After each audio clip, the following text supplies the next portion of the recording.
Rutgers University in mourning today after the suicide of a college freshman. 18-year-old Tyler Clementi killed himself after images of him having a sexual encounter were broadcast live on the internet. When you look at the politics of gay rights in this country, Jane Hamsher, do you view the inability to reconcile the civil rights aspect of, again, one group of people being treated differently than another people because of any variable, in this case sexual orientation, as a direct reflection of our own society's inability to do that on an individual level? Well, the president campaigned on ending Don't Ask, Don't Tell. And the other night, Joe Biden was on the Rachel Maddow show, and he said that the reason that the president had not suspended Don't Ask, Don't Tell discharges pending the Pentagon's review of policy is because they wanted to be able to build consensus to get the votes in the Senate.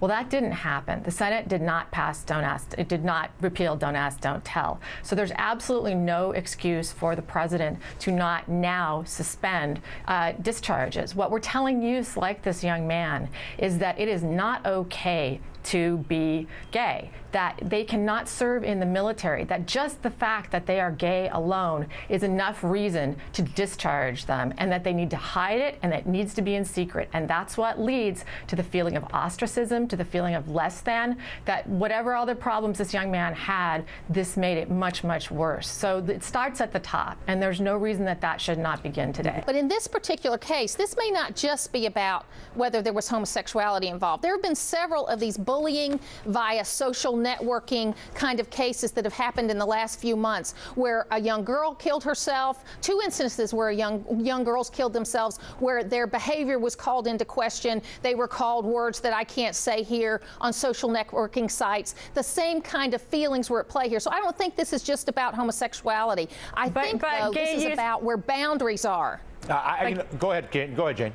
Gay youth, LGBT youth, are 3 times as high at risk for suicide as non-LGBT youth. So clearly there's something going on there beyond just, it's social networking or something. This is the message that we're sending down. While I accept Jane's point about the gay and lesbian community and suicides, believe me, I've been in public schools. My kids went to public schools. There are still the issues where girls are treated differently because of their behavior and called those same names as when we were in school, and it affects their behavior, and boys are too. So we've got a whole big issue, and it starts at home too, with parents talking openly about these issues with their children. Jane, last question to you. When you look at everything from all the gay marriage balloting issues going back to 2004 and the overall treatment of gay rights at a national political level, how much of it do you feel was actually done for purposes of real civil rights, and how much of it do you think was done for purposes of political manipulation and creating wedges and chicanery? Well, I think that a lot of it was done for political manipulation, but that doesn't stop the fact that it's people's real lives that are at stake here. Their ability to function in society and to feel, good about themselves. So I think that the president should do whatever he can to stop that. All right, listen, thank you both. Great to see you, Martha, Jane, thank you as well. Thanks, guys.